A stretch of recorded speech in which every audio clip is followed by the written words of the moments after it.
could you provide the background of how you got introduced to the martial arts and also how you wound up on Okinawa? Sure. My father was a semi-professional light heavyweight boxer. That was one of the things he did when he migrated from South Carolina to New York. And so he taught my brother and I boxing, and we joined the PAL in New York City. The police athletic league kept us off the streets, and they helped us with our so-called boxing career. I must have been 12 or so when I started boxing. And what I noticed after a couple of years, even when I won my bouts, I had sore ribs, black eyes, bruises. And I figured there had to be something better than that. And so I ran into martial arts, and they got me started. The transition from boxing, which is a martial art, to what we now know as karate. I actually started studying in 1960, but didn't have a chance to get to Okinawa. I actually put boots on the ground, so to speak, on Okinawa in 1966 as a Marine on my way to Vietnam for my first tour. At the end of my first 13-month tour, the Marines were kind enough to station me on Okinawa at a place called Camp Hansen, outside of which, maybe 400 yards down the road, was the dojo Grandmaster Eizo Shimabukuro. Did you get to request Okinawa, or was it just happenstance that they put you back onto Okinawa? That instance, it was happenstance. Quite frankly, you had to go to Okinawa on the way to Vietnam and the way from. On the way to, you stored all of your normal uniforms, since you weren't going to wear your dress blues or your Marines in Vietnam. And then 13 months later, you would come back and open a cardboard box with decayed, rotted uniforms. And since you had changed physically during the 13 months in Vietnam, the Marines would re-outfit you. And it was kind of a short R&R before they allowed you back into the States to go crazy. It just so happens that the Marines decided to station me there. And that turned out to be truly a turning point in my life. So 67, August of 67 was actually the first time that I had a chance to enter a dojo on Okinawa, although I had been on Okinawa for a week or two in 66 on the way to Vietnam.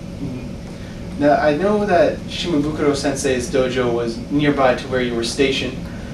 Is that the first dojo that you peeked in on, or did you check other ones? And what was it about that Shimabukuro's dojo that sort of captured you and held you in place there? Well, I knew who he was before I was stationed on Okinawa, and when I first visited Okinawa in 1966, as it turns out, the bus that drove us from Kadena Air Base up to Camp Hansen, where we were going to be outfitted and do some more training before going into Vietnam, that drove right past his dojo. You just look out the bus window, and 10 feet from the bus, there's a sign, and I knew his last name, I knew who he was. And I had this thought in the back of the head that if I survived that first tour and had a chance, it would be great if I could be stationed there. So the Marine Corps gods kind of picked up the transmission and it turned into some paperwork. So I knew who he was. And I did not go to other dojos. When I got to Okinawa, again, a bus drove me up from Kadena Air Base after I finished my tour, back up to Camp Hansen for processing. The dojo sign was still there. And I said, that's where I'm going to go. So it took a while to go through all the check-in. You want to make sure you don't have lice and that you're fairly healthy, and that you're sane, that you didn't bring back a grenade or any other souvenirs from Vietnam. And we eventually were given liberty, and most of my friends headed for the first bar. And I did some of that too, not the drinking part, but buying cameras and some souvenirs. But my aim was to walk out, make a right-hand turn coming out the base, walk down about 400 feet and cross the street, and there was the Shimabukuro dojo. Was there any contention amongst Marines, like, oh, this is the dojo you need to be, this is the dojo you need to be, you know, our guys are the best person, you know, any of that? Not so much. The contention was more just, Marines just love to fight after Vietnam. They've been doing this thing for 13 months in Vietnam. They were brought back to Okinawa. There were those who were stationed there like me. Young, a ton of money, freedom, absolute freedom back then. So they fought amongst themselves, but the martial artists took pride in their different systems. And at that time, especially on Okinawa, most of the grandmasters that I came across and senior martial artists were very open and very sharing. So they simply saw all Okinawan karate as the same. You maybe had a preference for the personality or the charisma of a particular teacher, or you just liked the way a system looked. just thought that that might fit you. So they took pride in their systems, but it wasn't a jealousy or a contentious or divisive attitude. Just from Shimabukuro's personal background, I know he was involved with imprisonment during wartime.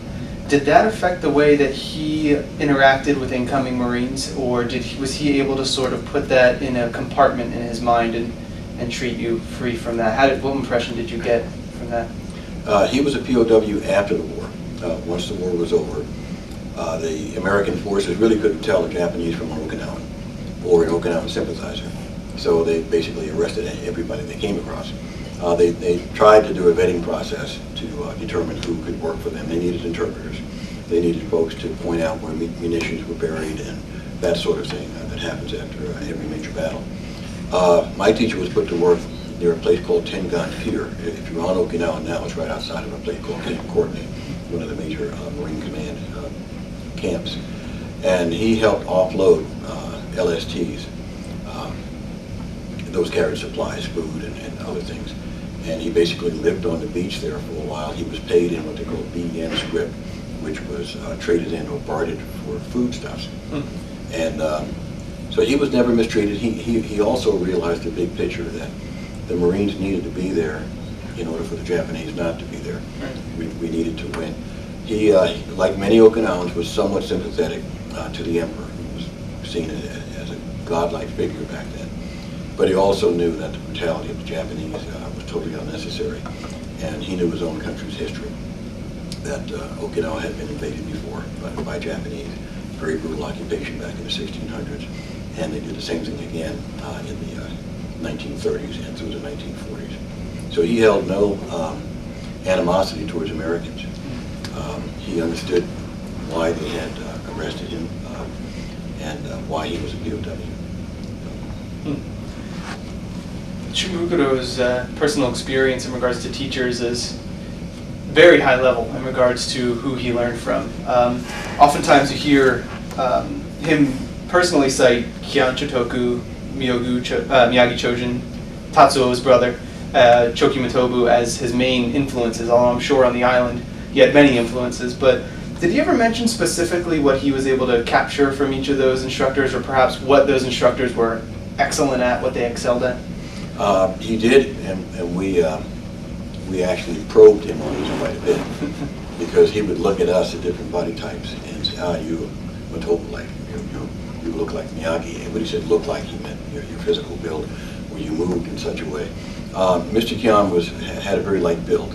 He was a very small framed person, and he had excellent kicking skills. And Shimabukuro Sensei also developed superb kicking skills. I remember trying to actually see his foot move, and without great success, and my eyes were much better then than they are now. Miyagi Sensei, of course, was known for his great strength, his power, his breathing dynamics, but also his great courtesy. All of them were gentlemen as well, the character side. Matobu Sensei was a bit more of a brawler, and he did that to validate his art because he had an unusual upbringing in the martial arts. He didn't train in the traditional sense. He had to watch his brother make stuff up, and then he would run down and try it out on the nearest guy that gave him some trouble. So he had some younger sibling syndrome going on there. You saw some of that, and of course Sensei saw some of that in the Marines who trained with him, some of whom would go out in town and unfortunately start some trouble, just to see if their stuff worked. So he talked about those not only those traits, those physical traits, those technical traits that those gentlemen had, but he also talked about their character traits. They were each gentleman, but they each had a different kind of personality. Mr. Matobu was a bit more outgoing. Mr. Kyan was extremely reticent, very shy, even around other Okinawans. There was a huge meeting in 1936 in Okinawa to decide what to call the art on the island. And in that meeting, the only person who didn't speak was Mr. Kyan. He even talked to his fellow Okinawans about that.